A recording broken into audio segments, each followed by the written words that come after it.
मृत्युमिवतित उना पुनन्तो यत्र धीरा मनसा वाचमक्रत। सरस्वत्यै नमः। श्री गुरुभ्यो नमः। हरि ओम। जय श्री राम, जय श्री राम, जय श्री राम। भारत माता की, भारत माता की। वंदे मातरम, वंदे मातरम।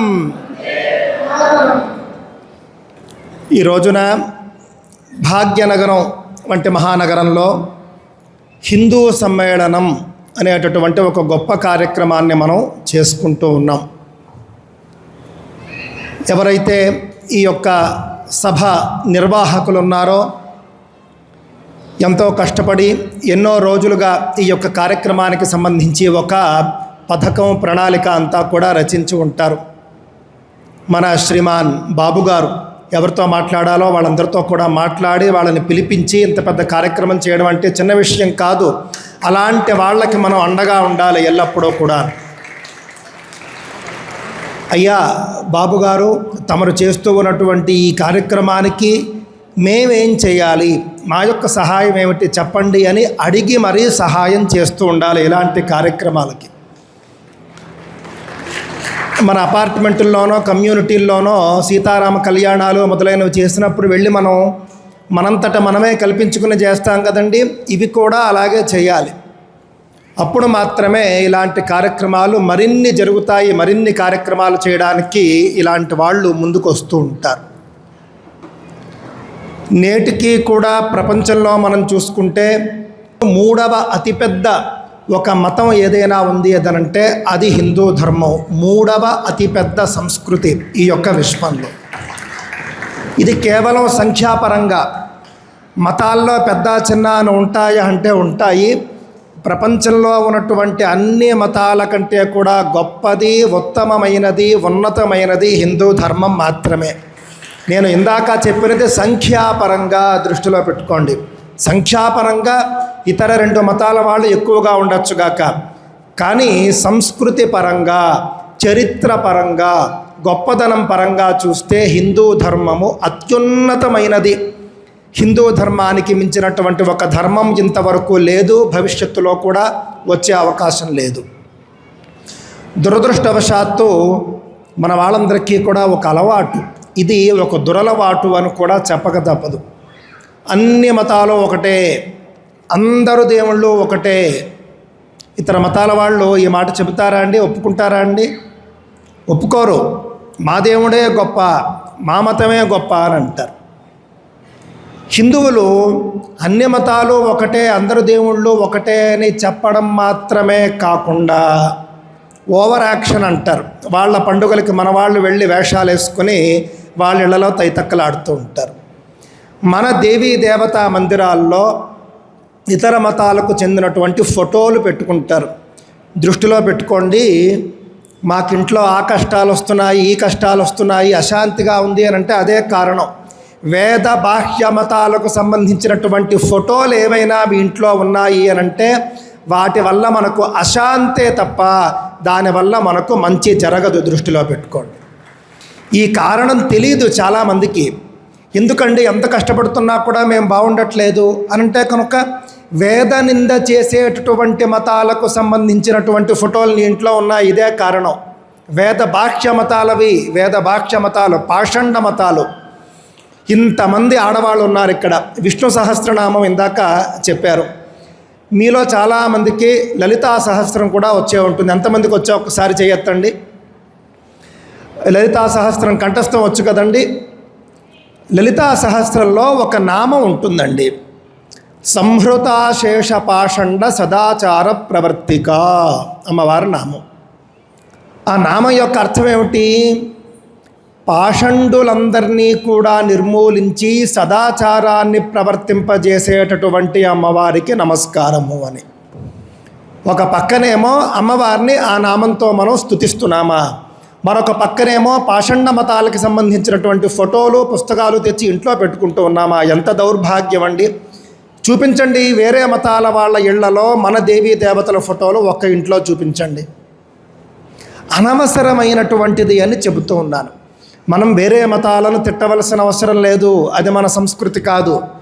వేరే మతాలకు సంబంధించినటువంటి దేవీ దేవతలను మనం తోలనాడాల్సిన అవసరం లేదు, వాళ్ళ ప్రవక్తలను కూడా మనమేమనం.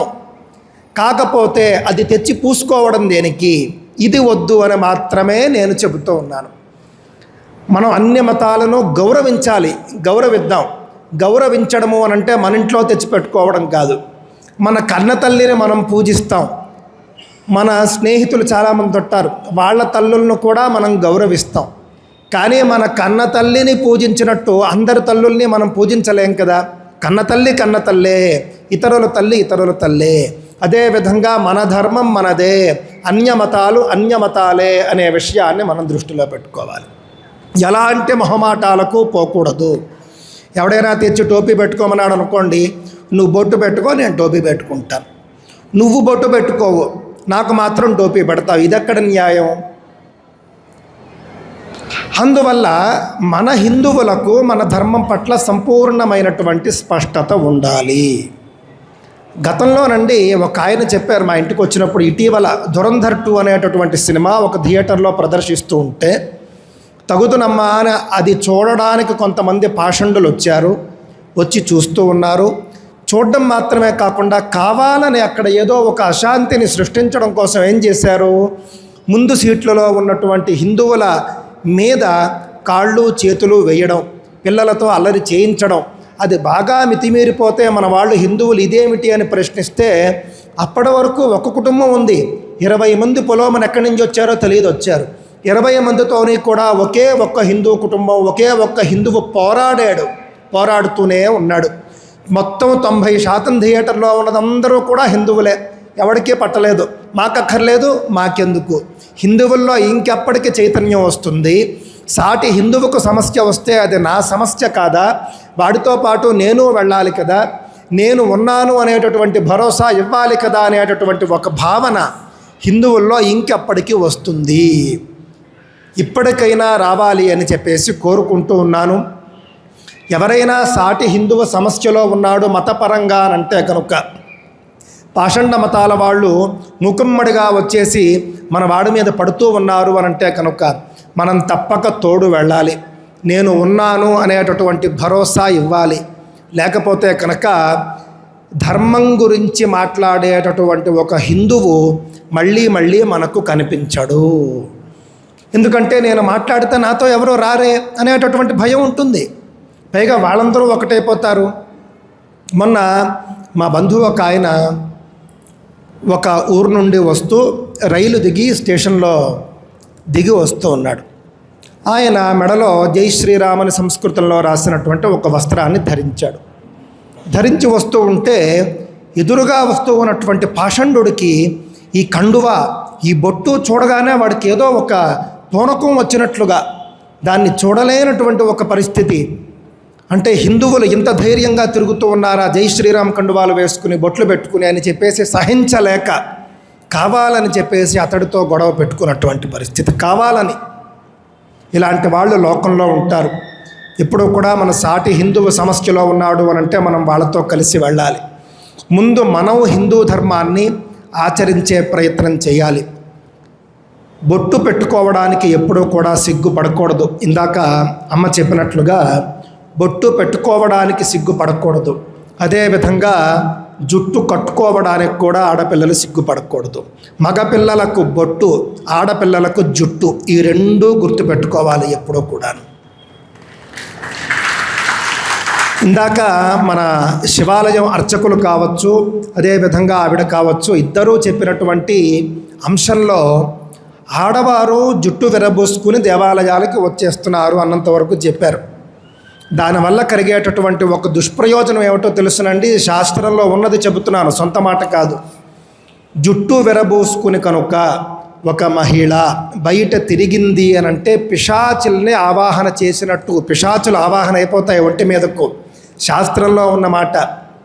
ఇంట్లోనేమో చేసుకునేది సత్యనారాయణ పూజ, సత్యనారాయణ పూజ కూర్చున్నప్పుడు జుట్టు విరబోసుకుని కూర్చుంటే నువ్వేమో నోటితో దేవతను ఆహ్వానిస్తావు, ఆహార్యమేమో పిశాచులను ఆహ్వానించేట్టుగా ఉంది.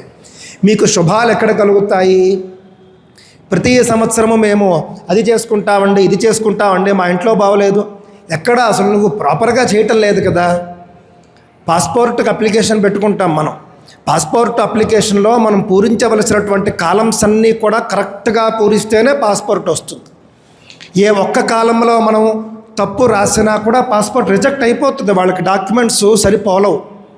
నేను అన్నీ బాగా రాశాను, నాకు పాస్పోర్ట్ ఎందుకు రాలేదు అని అంటే నువ్వు ఒక తప్పు చేసావు దాంట్లో. అదేవిధంగా నువ్వు ఇంట్లో పూజలు చేసుకుంటున్నప్పుడు, దేవాలయాలకు వెళ్ళినప్పుడు నీకు రావలసినటువంటి పాజిటివ్ ఎనర్జీ, రావలసినటువంటి దైవానుగ్రహం, రావలసినటువంటి ఆ యొక్క శుభములు నీకు రాలేదు అని అంటే దానికి కారణం నువ్వు చేస్తున్నటువంటి తప్పులు. నువ్వు జుట్టు విరబూసుకుని వెళ్ళడము, అదే నువ్వు అబ్బాయి అయితే కనుక బొట్టు పెట్టుకోకుండా వెళ్ళడము. ధర్మాలు అని అంటే ఆడవాళ్లకు మాత్రమే చెప్పేవి కావు. నేటికి కూడా మనం చెబుతూ ఉన్నప్పటికీ కూడా అత్యధికంగా ధర్మాన్ని ఆచరిస్తూ ఉన్నది మహిళలే. దృష్టిలో పెట్టుకోండి, వాళ్ళ వల్లే ఇంకా సనాతన ధర్మం ఉన్నది. ఎందుకనేది చెబుతాను నేను.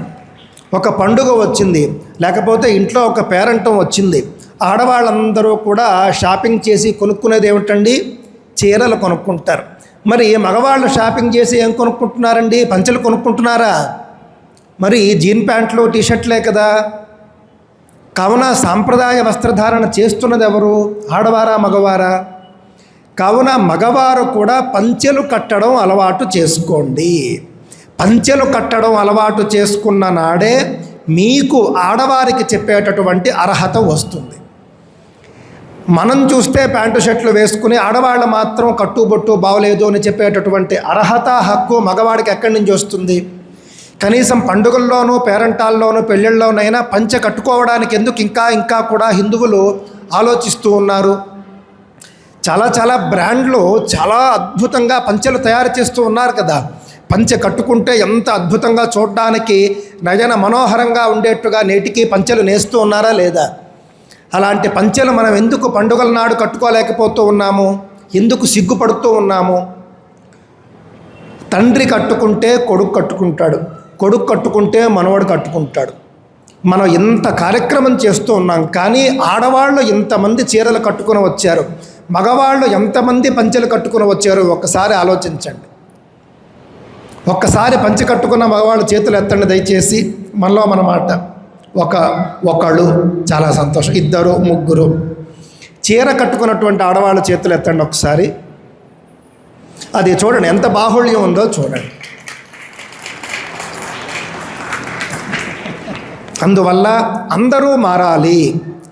మనం ఆడవారు జుట్టు విరబూసుకోకూడదు, వారు చీర కట్టుకోవాలి, లంగావోణి కట్టుకోవాలి, పట్టులంగా కట్టుకోవాలి అని ఎంత స్పష్టంగా చెబుతూ ఉన్నామో, మగవారు పంచె కట్టుకోవాలి. కొన్ని చొక్కా వేసుకుంటే పైన ఒక కండువా లాంటిది వేసుకోవాలి. పంచె ఖాయంగా ఉండాలి, పంచె ఖచ్చితంగా ఉండాలి, పైన కండువా ఖచ్చితంగా ఉండాలి. నేటికి పల్లెటూళ్ళలో రైతులు కట్టుకుంటున్నారా లేదా? మన వస్త్రధారణ, మన వేషధారణ మన యొక్క మతాన్ని తెలియజేస్తుంది.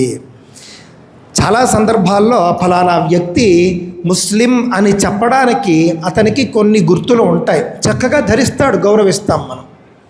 కానీ ఈ వ్యక్తి హిందువు అని చెప్పడానికి బొట్టు పెట్టుకునే వాళ్ళంతమంది, పంచె కట్టుకునే వాళ్ళంతమంది. తమిళనాడులో మాత్రం అండి అందరూ పంచె కట్టుకుంటారు, వాళ్ళకి ఎలాంటి నామోషి కూడా ఉండదు. అభినందించాలి మనం. తమిళనాడులో నాస్తికవాదం ఎక్కువగా ఉంది అని మనమంతా అంటాం, అవును.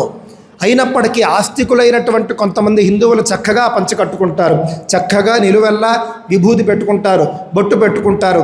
టీ కొట్టు వాడైతే చక్కగా అదే ఆహార్యంతో వచ్చి టీ కొట్టు ప్రారంభిస్తాడు. వాడు టీ పాత్ర ఉంటుంది, టీ తయారు చేసేటటువంటి పాత్ర, ఇడ్లీ పాత్ర కూడా విభూది పెడతాడు. మనం మన మొహానికే పెట్టుకోం, ఇడ్లీ పాత్రకి ఏం పెడతామండి విభూది?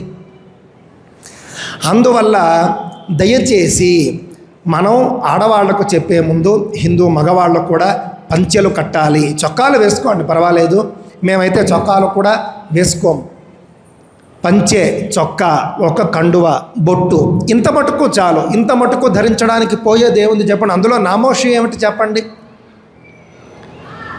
ఈ విషయం అందరూ కూడా గట్టిగా గుర్తుంచుకోవాలి అని చెప్పేసి తెలియజేసుకుంటూ, ఎంతోమంది మహిళలు ఇక్కడ ఉన్నారు. ఎందుకంటే వాళ్ళని నేను జుట్టు విరబూసుకోవద్దు అని చెప్పినప్పటికీ కూడా ప్రశంసించడానికి కారణం ఏమిటంటే, వాళ్ళు ఇంకా ఆచరిస్తూ ఉన్నారు కాబట్టే హిందూ ధర్మం నేటికి ఉన్నది ఇక్కడ.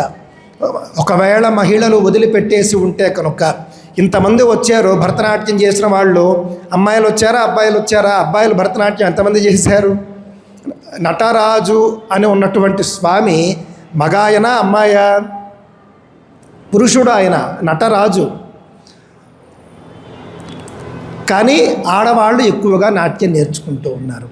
పూర్వకాలంలో మనం చూస్తే మగవాళ్ళలో కూడా మంచి నాట్య విద్వాంసులు ఉండేవారు, మనందరికీ తెలుసు. మనవాళ్ళలో కూడా మగవాళ్ళలో కూడా నాట్యం చేసేవాళ్ళు పెరగాలి, సంగీతం పాడేవాళ్ళు పెరగాలి. దయచేసి ఇందాక నాట్యం చేసిన వాళ్ళని కోరుతూ ఉన్నాను నేను, ఇతర మతాల కార్యక్రమాలకు వెళ్ళి మాత్రం నాట్యం చేయకండి. ఎప్పుడు మన హిందూ కార్యక్రమాలకు మాత్రమే నాట్యం చేయండి. భరతనాట్యము, కూచిపూడి నాట్యము అని అంటే అది హిందూ ధర్మానికే చెందినది, ఇతర మతాల్లో లేవు. ఇతర మతాల్లో అన్నీ కూడా వాళ్ళు పాప్ డ్యాన్సులు చేస్తారు అంతే తప్ప మన సాంస్కృతిక నృత్యాలు వాళ్లకు లేవు. అందువల్ల దయచేసి కర్ణాటక సంగీత విద్వాంసులు కావచ్చు, లేకపోతే భరతనాట్య, కూచిపూడి, కథక్ విద్వాంసులు కావచ్చు, కథకళి విద్వాంసులు కావచ్చు, కేవలం హిందూ ధర్మ కీర్తనలకు మాత్రమే మీరు నాట్యం చేయండి. కేవలం హిందూ ధర్మానికి సంబంధించినటువంటి పాటలు మాత్రమే పాడండి. నా దగ్గరికి ఎవరైనా సంగీత విద్వాంసులు కర్ణాటక సంగీతం పాడేవాళ్ళు వస్తే కనుక వాళ్ళకి నేను అదే చెప్తాను, ఈ ఒక్క పని చేయండి దయచేసి, మీరు ఎప్పటికీ కూడా ఇతర మతాలకు సంబంధించినటువంటి గేయాలు పాడకండి. మీ శిష్యులు కూడా పాడకూడదు అని చెప్పేసి మాట తీసుకోండి అనేది చెబుతూ ఉన్నాను. అందువల్ల మన ఆహార్యంలో ఎప్పుడూ కూడా మన యొక్క ధర్మాన్ని, మన యొక్క సంస్కృతిని చూపించుకోవాలి. హిందూ ధర్మం అనేటటువంటిది బహుళ మార్గాలను కలిగి ఉన్నటువంటి సంస్కృతి. మీరు ఏ బొట్టైనా పెట్టండి, అడ్డనామమా, నిలువు నామమా, లేకపోతే గుండ్రంగా పెట్టుకుని బొట్ట, ఏదైనా సరే పెట్టుకోండి, ఖచ్చితంగా బొట్టు ఉండేట్టుగా చూసుకోండి. బొట్టు లేని నుదురు శ్మశానంతో సమానము అని చెప్పేసి శాస్త్రాలు చెబుతూ ఉన్నాయి. బొట్టు ఉండి తీరాల్సిందే, బొట్టు లేదు అనంటే అమంగళం. బొట్టు లేకుండా నువ్వు ఎన్ని పూజలు చేసినా కూడా భగవంతుడు నీకు వరం ఇవ్వడు. మనం ఏ కార్యక్రమాలు చేసుకున్నా కూడా మాకు సూత్రాలు అని ఉంటాయి. ఏదైనా ఒక పెళ్ళో, ఉపనయనమో, గృహప్రవేశమో ఏం చేయాలి అని అంటే ఆచమ్య ప్రాణాయామ్య దేశకాలో సంకీర్త్య అని చెబుతూ శుభ్ర వస్త్రాలను ధరించమంటారు. ముందు స్నానం చేయాలి, స్నానం చేసిన తర్వాత శుభ్ర వస్త్రాలు ధరించాలి, అంటే ఉతికినటువంటి బట్టలు ధరించాలి లేదా కొత్తవి. ధరించిన తర్వాత చక్కగా తిలకాదికం ధారయిత్వా అంటాడు, బొట్టు మొదలైనటువంటివి పెట్టుకోవాలి. పెట్టుకున్న తర్వాత వచ్చి కార్యక్రమానికి కూర్చోవాలి. మీ అందరికీ కూడా ఎవరో చెప్పరు ఒక విషయం చెప్పే ప్రయత్నం చేస్తానండి. సాధారణంగా బొట్టు పెట్టుకోవడము అనేటటువంటిది హైందవ సంస్కృతి, అవునా కాదా? బొట్టు పెట్టుకోకూడదు అనేటటువంటి ఆచారం పాటించే వాళ్ళు ఎవరు? మనకు తెలిసి 2 పాషండ మతాల వాళ్ళు. బొట్టు పెట్టుకోకూడదు అనేది వాళ్ళ సంస్కృతి, బొట్టు పెట్టుకోవాల్సిందే అనేది మన సంస్కృతి. మనం బొట్టు పెట్టుకుంటే మన సంస్కృతి ఆచరించినట్టు, మనం బొట్టు పెట్టుకోకపోతే ఇతర మతాలకు సంబంధించినటువంటి ఆచారాన్ని పాటించినట్టే కదా లెక్క. ఎవరెవరికైతే బొట్టు లేదో మీరు పాషండులు దృష్టిలో పెట్టుకోండి. నేను ధర్మం గురించి పోరాడతానండి, బొట్టు లేదు నువ్వేం పోరాడతావయ్యా, ముందు బొట్టు పెట్టుకో అని చెప్పాలనిపిస్తుంది నాకు ఎప్పుడూ కూడా. కావున బొట్టు పెట్టుకోవడం మానకండి. చాలామంది సంతోషం అండి, అందరూ కాషాయ కండువాలు ధరించి వచ్చారు. ఇక్కడ అందరికీ బొట్లు ఉన్నాయి. నేను చెబుతూ ఉన్నది ఇక్కడ ఉన్న వాళ్ళ కోసం కాదు, ఎవరెవరైతే ఆచరించటం లేదో వాళ్ళ కోసం చెబుతూ ఉన్నాను. ఇలాంటి కార్యక్రమాలకైనా పంచె కట్టుకుని వచ్చేటటువంటి ఒక ఆలోచన చేయండి దయచేసి. పంచెల్లో కూడా అద్భుతమైనటువంటి డిజైనింగ్ ఉన్నవి ఉన్నాయి, అలాంటివి కావలిస్తే కొనుక్కోండి. అదే ఒక ట్రెండ్ అవుతుంది. ఇప్పుడు రెడీమేడ్ కూడా ఉన్నాయి, అదే ఒక ట్రెండ్ అవుతుంది అని చెప్పేసి తెలియజేసుకుంటూ, ఈ విధంగా మన యొక్క నిత్య జీవితంలోనే మనం ఏ విధంగా మన ధర్మాన్ని ఆచరిస్తూ చూపించాలి అనేది కూడా మనమంతా గుర్తుపెట్టుకోవాలి. సాధారణంగా ఒక దేవాలయంలో మనమంతా కలుస్తాం, ఒక భజననో పారాయణనో కలుస్తూ ఉంటాం. అందరూ దేవాలయాలకి వెళ్ళలేకపోవచ్చు, దేవాలయంలో కార్యక్రమాలు చేయడానికి దేవాలయ యాజమాన్యాలు అంగీకరించకపోవచ్చు ఒక్కొక్కసారి. కానీ కనీసం మీది సొంతిల్లు అయితే, మీ ఇంట్లో కనీసం ఒక 50 మంది కూర్చోవడానికి అవకాశం ఉంటే శుక్ర శని ఆదివారాల్లో లలితా సహస్రం, విష్ణు సహస్రం, హనుమాన్ చాలీసా వంటి పారాయణలు పెట్టి మీ చుట్టుపక్కల ఉన్నటువంటి హిందువులను ఒక 30 మందిని పిలుచుకుని ఒక అరగంట భజనో పారాయణో చేసి, చాలీసానో పారాయణ చేసి ప్రసాదం ఇచ్చి పంపించండి. తద్వారా మీరంతా కూడా కలిసి ఉన్నారు అనేటటువంటి భావన ఇతరులకు కలుగుతుంది. మీరంతా ఐక్యంగా ఉన్నారు అనేటటువంటి బలం మనకు వస్తుంది. ఇలాంటి వారాంతపు కార్యక్రమాలకి దయచేసి శ్రీకారం చుట్టండి అని చెప్పేసి కూడా నేను కోరుకుంటూ ఉన్నాను. ఇకపోతే ఇతర మతాలకు సంబంధించి అక్కడ ఉన్నటువంటి ఇబ్బందులు ఏమిటో మన పిల్లలకు చెప్పాలి. అవి చెప్పడానికి మనం మొహమాట పడకూడదు. అబ్బాయిలకు చెప్పాలి, అమ్మాయిలకు చెప్పాలి. మన హిందూ అమ్మాయిల్ని, హిందూ ఆడపిల్లల్ని మనం కాపాడుకోవాలి ఖచ్చితంగా. లేదు అనంటే కనుక ఒక ఆడపిల్ల హిందూ ధర్మం నుండి పాషండ మతానికి వెళ్ళిపోయింది అనంటే పోయింది ఒక ఆడపిల్ల కాదు, ఒక హిందూ కుటుంబం ఇతర మతానికి వెళ్ళిపోయింది అనే అంశాన్ని మనం గుర్తుంచుకోవాలి. ఒక ఆడపిల్ల అంటే ఒక కుటుంబము. ఆడపిల్ల ఏకాకి కాదు, కుటుంబ యజమాని. అందువల్ల హిందూ ఆడపిల్లల్ని పాషండుల వలలో పడకుండా మనమే కాపాడుకుంటూ ఉండాలి. తండ్రులు ఈ విషయంలో చాలా జాగ్రత్తగా ఉండాలి.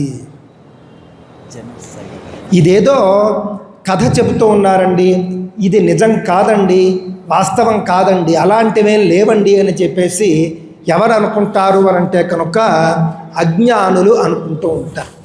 మన కళ్ళ ముందు అన్ని ఉదాహరణలు కనిపిస్తూ ఉంటే హిందూ ఆడపిల్లల్ని ఎవరూ కూడా తీసుకువెళ్ళటం లేదా, హిందూ ఆడపిల్లలకి ఎవరూ పనిగట్టుకుని వల వేయటం లేదా, మన కళ్ళ ముందు కనిపించటం లేదా, ఇంకా ఎంతకాలం అజ్ఞానంలో ఉంటారు. ఇప్పటికైనా తెలివి తెచ్చుకుందాం, మన ఆడపిల్లల్ని మనం కాపాడుకుందాం. ఇంట్లో ఒక నానమ్మో బామ్మో ఉంది, ఆవిడ ఒక 4 పద్ధతులు చెప్పింది అనంటే కనుక మన రక్షణ కోసం చెప్పింది. ఆడపిల్లలు సాధారణంగానండి, మీరేమనుకోవద్దు, నేను గమనించాను, మన తండ్రులు ఎలా తయారయ్యారంటే ఈ మధ్యకాలంలో మగపిల్లల్ని కట్టడి చేస్తూ ఉన్నారు చాలా చోట్ల, ఆడపిల్లల్ని మాత్రం స్వేచ్ఛగా వదిలేస్తున్నారు. ఇదొక కొత్త జాడ్యం అండి, నేను చూశాను. తల్లులు కావచ్చు, తండ్రులు కావచ్చు, మగపిల్లల్ని కట్టడి చేస్తూ ఆడపిల్లల్ని వదిలేస్తున్నారు. ఇదెక్కడి విచిత్రం, ఇదెక్కడి విడ్డూరం. రక్షించుకోవాల్సిన వజ్రాన్ని అలా వదిలేస్తే ఎలాగా? అది కూడా అందరూ గమనించవలసినటువంటి అవసరం ఉన్నది. మన ఇళ్లలో మాత్రం ఇతర మతాలకు చెందినటువంటి ఫోటోలు పెట్టుకోకండి. మీకు ఎప్పుడైనా కష్టం వస్తే కనుక మీరు పరుగెత్తి దర్గాలకు మొక్కకండి. దుర్గాదేవి మనచెంత ఉండగా దర్గా ఎందుకు నీకు దండగా?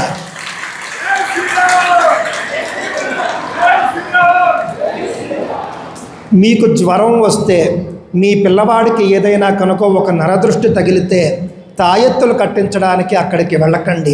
హనుమంతుడి ఆలయాలకు రండి, హనుమంతుడి సింధూరం పెట్టండి. అంతేకాని తాయెత్తుల కోసం ఆదివారం తాయెత్తు కడతాడు, సోమవారం తాయెత్తు కడతాడని చెప్పేసి పరిగెత్తుకుని వెళ్ళకండి. లేకపోతే కనుక మీ బిడ్డకి కష్టం వస్తే, మీ బిడ్డకు జ్వరం వస్తే, మీకు ఇంట్లో కనుక ఏదైనా అశాంతి వస్తే నా దగ్గరికి రండి. నేను ఇక్కడే భాగ్యనగరంలో ఉంటాను. శాస్త్రీయమైనటువంటి ఒక రక్ష నేనే కడతాను. నాలాగా కట్టడానికి బోల్డ్ మంది సిద్ధంగా ఉన్నారు. బాల రక్షలు ఉన్నాయి, జగన్నాథ రక్షలు ఉన్నాయి, వాసుదేవ రక్షలు ఉన్నాయి, హనుమ రక్షలు ఉన్నాయి. ఇన్ని రక్షలు మనకు ఉండగా కర్మ కాకపోతే అక్కడికి వెళ్ళి తాయెత్తు కట్టించుకుంటూ ఉన్నారు అనంటే కనుక ఎంత దౌర్భాగ్యం. దుర్గాదేవి వంటి మహిషాసుర మర్దిని మనకు ఉండగా మనం అక్కడికి వెళ్ళి దుర్గాలయానికి వెళ్ళి కష్టాలు చెప్పుకోకుండా దర్గాలకు వెళ్ళి మొక్కడం ఏమిటండి? దౌర్భాగ్యం కాకపోతేను. మన ఇంట్లో ఎవరైనా మన అన్నవాళ్ళు గతించినప్పుడే, కాలం చేసినప్పుడే మనం ఏం చేస్తామండి? పొరపాటున మైల ఉన్న వాళ్ళని ముట్టుకుంటే స్నానం చేస్తాం. అలాంటిది ఒక పాషండ మతానికి చెందినటువంటి ఒక సమాధికి వెళ్ళి అక్కడ మొక్కి వస్తారా? వచ్చిన తర్వాత స్నానం చేయకుండా మరి ఇంట్లోకి వెళ్ళిపోతే ఇంట్లో అశాంతులు, కష్టాలు, కలహాలు కాకపోతే ఇంకేం ఉంటాయండి? అర్థం చేసుకోవాలి, ఆలోచించుకోవాలి. అయ్యప్ప స్వామి మాల వేసుకున్నప్పుడు కూడా నేను అదే చెబుతూ ఉంటాను. అయ్యప్ప మాల వేసుకోండి, శబరిమల అయ్యప్పను దర్శించండి, అంతేకాని దర్గాలను దర్శించకండి, దౌర్భాగ్యము అని చెప్పేసి. అయ్యప్పలో ఎంత ఒక్కొక్కసారి అడగాలనిపిస్తూ ఉంటుంది. అయ్యప్ప మాలలో ఉండగా ఎవరైనా రక్త సంబంధీకులు ఎవరైనా కనుక సాపిండులు అంటాం, వాళ్ళు మరణించారు అని వార్త తెలిస్తే సచేల స్నానం చేసి మాల తీసేస్తారు. అలాంటిది దీక్షకు ఒక అంత్యదశ అయినటువంటి శబరిమలకు వెళ్ళి అక్కడ ఒక దర్గాను దర్శించడం ఏమిటండి? ఇంతకు మించినటువంటి అజ్ఞానం ఉంటుందా? ఆలోచించవద్దా? మీరు వేద బాహ్య మార్గాల్లోకి వెళ్ళారు అని అంటే కనుక అక్కడే కష్టాలు ప్రారంభమవుతాయి, దృష్టిలో పెట్టుకోండి. పాషండ మతాలకు సంబంధించినటువంటి మందిరాలకు వెళ్ళారు అని అంటే కనుక అక్కడే కష్టాలు ప్రారంభమవుతాయి. మీలో ఎంతమందికి తెలుసో నాకు తెలియదండి, ఇస్లాంలో కూడా దర్గాలకు వెళ్ళడం అనేటటువంటిది నిషేధం ఉన్నది. అందరూ ముస్లింలు దర్గాలకు వెళ్ళరు. దర్గాలకు వెళ్ళడం అనేది వాళ్ళకు ఒక దోషం, వాళ్ళకు ఒక పాపం. దానికి వాళ్ళు ప్రాయశ్చిత్తం చేసుకోవాలి. ఒక వర్గానికి చెందినటువంటి ముస్లింలు మాత్రమే దర్గాలకు వెళతారు. కానీ మనం ఎందుకు తగుదనమ్మా అని చెప్పేసి దర్గాలకి వెళ్ళిపోతూ ఉన్నామో, దర్గాలకు క్యూ కడుతూ ఉన్నామో ఆలోచించవలసినటువంటి అవసరం లేదా? మన రక్త సంబంధీకులు మరణించినప్పుడు ఆ యొక్క దహన సంస్కారాలు శ్మశానంలో జరుగుతూ ఉంటే అక్కడికి వెళ్ళడానికే మనం ఆలోచిస్తామే. అలాంటి పాషండ మతాలకు సంబంధించినటువంటి ఒక సమాధి వద్దకు ఎలా వెళతారు? వేద నింద చేసేటటువంటి మార్గాలవి. వేద నిందకులు వాళ్ళతో మనకు పనేమిటి? వాళ్ళ యొక్క సమాధుల్ని మనం ఎందుకు దర్శించాలి? మనం కూడా బృందావనాలను దర్శిస్తాము, దృష్టిలో పెట్టుకోండి. బృందావనము అని అంటే కనుక కాషాయ దండాలు ధరించి సన్యాసిగా, యతిగా అద్భుతమైనటువంటి ఒక జీవన విధానాన్ని అవలంబించి ఎవరైతే బ్రహ్మైక్యాన్ని చెందుతారో వాళ్ళ యొక్క బృందావనాన్ని మాత్రమే హిందువు దర్శించాలి. రక్త సంబంధీకులు, కన్న తల్లి, కన్న తండ్రి, సాపిండులు, చదువు చెప్పినటువంటి గురువు, వీళ్ళ బృందావనాలు, వీళ్ళ యొక్క అంతిమ సంస్కారాలకు మాత్రమే మనం వెళతాం. అంతేకాని ఎవరు పెడితే వాళ్ళ సమాధుల్ని దయచేసి దర్శించకండి.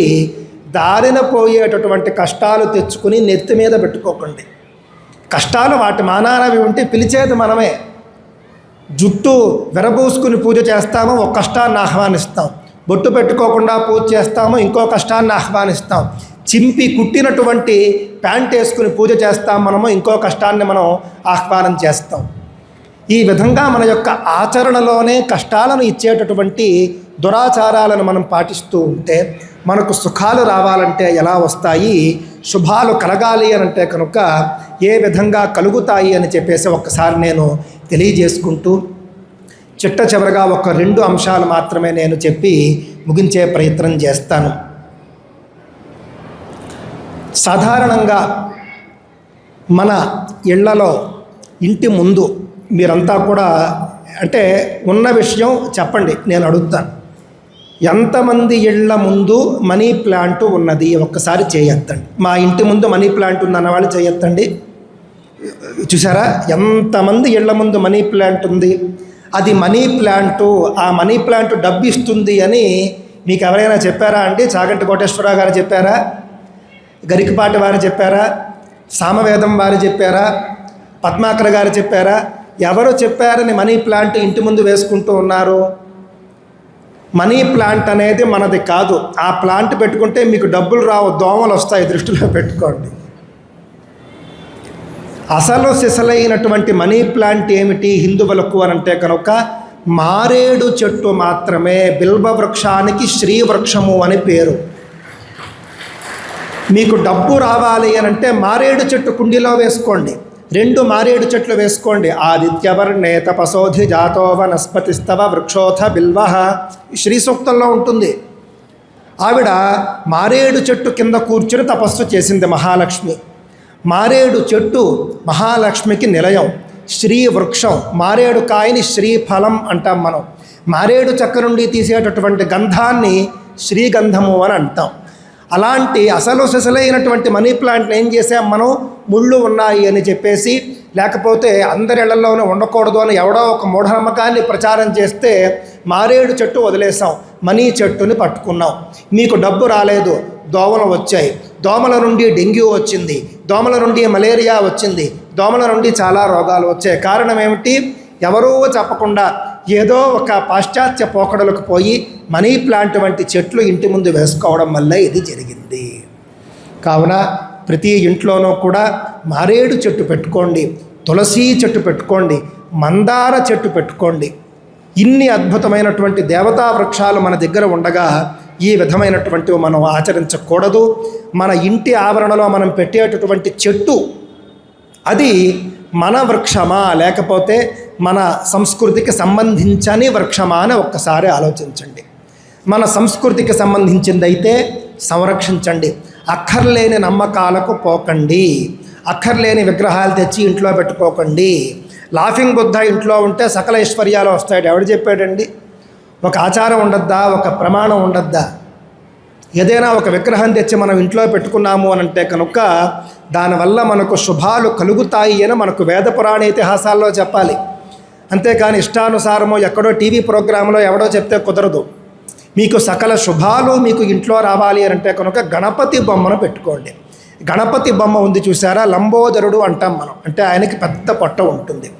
లంబోదరుడి మూర్తికి జపాను, చైనా వంటి దేశాల సంస్కృతులు తయారు చేసినటువంటి ఆల్టర్నేటివ్ ఫేసే లాఫింగ్ బుద్ధ, అంతే తప్ప ఇంకేం కాదు. అది మనకు అక్కర్లేదు. మనమంతా కూడా హిందువులు పెట్టుకోవాల్సింది ఏమిటి అని అంటే కనుక హిందువులకు గౌతమ బుద్ధుడు బయటవాడు కాదు, గౌతమ బుద్ధుడు గొప్పవాడు. గౌతమ బుద్ధుడిని మనం గౌరవిస్తాం, మనం పూజిస్తాం. కానీ లాఫింగ్ బుద్ధ అనే సంస్కృతి మనది కాదు అని చెబుతూ ఉన్నాను. బయటి దేశాల నుండి మనం తెచ్చుకున్నాము. ఆ విధంగా మన చిహ్నాలు, మన చెట్లు, మన బొట్లు, మన వస్త్రధారణ మొదలైనటువంటివి మనం ఆచరించే ప్రయత్నం చేద్దాం. ఇంతకు మించి నేను ఎక్కువ మాట్లాడటం లేదు. ఈరోజు రాత్రి 8 గంటల నుండి సౌందర్యలహరి ఆన్లైన్ తరగతులు చెబుతూ ఉన్నాను. దాదాపుగా 2,500 మంది ఆ యొక్క తరగతులు ఆన్లైన్లో మీ దగ్గర నేర్చుకుంటామని చెప్పేసి రిజిస్ట్రేషన్ చేసుకున్నారు. వాళ్ళ కోసం నేను ఇప్పుడు బయలుదేరి వెళ్ళాల్సి ఉంది. బాబుగారికి నేను అదే చెప్పాను, మరేమనుకోకండి 2,000 మంది అక్కడ వెయిట్ చేస్తారు. దాదాపుగా గత వారం 10 రోజులుగా అందరూ కూడా ఎదురు చూస్తూ ఉన్నారు ఆ యొక్క తరగతులకు. అందువల్ల నేను వెళ్ళాలి అని చెప్పేసి చెప్పగా కాస్త కార్యక్రమంలో చిన్న చిన్న మార్పులు చేసి వాళ్ళు నాతో ముందుగా మాట్లాడించారు. స్వామీజీ మహాత్ములు ఇక్కడే ఉన్నారు. వారు అక్కడ చూసి నేను ఆశ్చర్యపోయాను. ఎప్పుడు ఆర్ట్ ఆఫ్ రిలాక్సేషన్, ఒక కొత్త వాక్యం, ఎంత బాగుందండి. ఆ విధంగా వారు జలయోగి, లయయోగి ఇలాంటి వాళ్ళు మన మధ్య ఉన్నప్పుడు మనం సద్వినియోగం చేసుకోవాలి. ఆ పదం ఎందుకు వాడారు, వారు మనకి చూపే మార్గం ఏమిటి, అలాంటివన్నీ తెలుసుకోవాలి. తెలుసుకుని వారి వెంట నడిచే ప్రయత్నం చేయాలి, వారి మార్గంలో నడిచే ప్రయత్నం చేయాలి. చిట్ట చివరగా నేను చెప్పేది ఏమిటి అని అంటే కనుక మన కట్టులో, మన బొట్టులో, మన ఇంటిలో, మన నడవడికలో, చివరికి మన ఫోన్లో కూడా మన సంస్కృతి ఉండాలి. మన ఫోన్లో వాల్పేపర్ రూపంలో కూడా మన సంస్కృతికి సంబంధించినటువంటి చిహ్నాలే ఉండేట్టుగా అందరూ కూడా చూసుకుందాము. చిట్ట చివరగా ఇక్కడ యువత ఎంతమంది ఉన్నారో తెలియదు. దయచేసి ఒక 40 ఏళ్ల లోపల వయసున్న వాళ్ళు చేతులెత్తండి, ఆడా మగా అని కాకుండా. ఓకే, 60 ఏళ్ల లోపల వాళ్ళు చేతులెత్తండి. చాలామంది ఉన్నారు. హిందువుల్లో ఉండకూడనటువంటి 2 జాడ్యాలు ఉన్నాయండి. అది అవును అని అంటే కనుక నేను చెప్పిన వెంటనే గట్టిగా జై శ్రీరామ్ అని అనమండి. హిందువుల్లో అక్కర్లేనటువంటి జాడ్యం, హిందువుల సమయాన్ని వృధా చేసేటటువంటి జాడ్యం. మొట్టమొదటి జాడ్యం ఏమిటి అని అంటే కనుక క్రికెట్ పిచ్చి, అవునా కాదా? రెండవ పిచ్చి సినిమాల పిచ్చి, సినిమా హీరోల పిచ్చి, అవునా కాదా? ఈ రెండింటికి కూడా హిందువులు, హిందూ అబ్బాయిలు, హిందూ అమ్మాయిలు ఎంత సమయాన్ని కేటాయిస్తారు రోజులో? దాదాపుగా 4 గంటలు. ఇప్పుడు నాకు తెలిసి అవి పేరు చెప్పడం నాకు ఇష్టం లేదు, కానీ వీధి మ్యాచ్లు అని జరుగుతున్నాయి ఇప్పుడు. నేను వాటిని వీధి మ్యాచ్లు అంటాను. అన్ని పనులు మానేస్తారు అబ్బాయిలు. సాయంత్రం ఒక 6 అయితే చాలు, అల్లవాడు ఇల్లు వీడు ఆడుకుంటూ ఉంటారని చెప్పేసి టీవీలకు అతుక్కుపోతూ ఉంటారు. ఈ వీధి మ్యాచ్లు చూసేవాళ్ళు ఎంతమంది ఇళ్లలో ఉన్నారో ఒకసారి చేతులు ఎత్తండి. అదేవిధంగా వాళ్లకు నచ్చినటువంటి హీరో సినిమా వస్తుంది అని అంటే కనుక అన్నీ మానేసి ఫస్ట్ రోజే చూడాలి అని చెప్పేసి చాలా అది ఒక దాదాపుగా దేశం సమస్య అని ఆలోచించే వాళ్ళు ఎంతమంది ఉన్నారో ఒకసారి చేతులు ఎత్తండి. ఇక్కడ కొంచెం తక్కువ మందే ఉన్నారండి. చాలా సంతోషం. ఎందుకు అనంటే మీరంతా కూడా హిందూ సమ్మేళనాలకు వస్తున్నారు కాబట్టి మీలో చైతన్యం ఉంది. అందువల్ల మీ ఇళ్లలో వీధి మ్యాచ్లు చూసేవాళ్ళు లేరు, అదేవిధంగా హీరోల కోసం వీధికి ఎక్కేవాళ్ళు లేరు. దానికి బదులు ధర్మం కోసం వీధికి ఎక్కండి. దాని బదులు చక్కగా ఒక మంచి రామాయణాన్నో మంచి భారతాన్నో వినండి. వింటే బాగుపడతారు. రామాయణం వింటే బాగుపడతారు, భారతం వింటే బాగుపడతారు, భాగవతం వింటే బాగుపడతారు. వీధి మ్యాచ్లు చూస్తే కనుక బాగుపడరు, సమయం కూడా వృధా. స్వస్తి.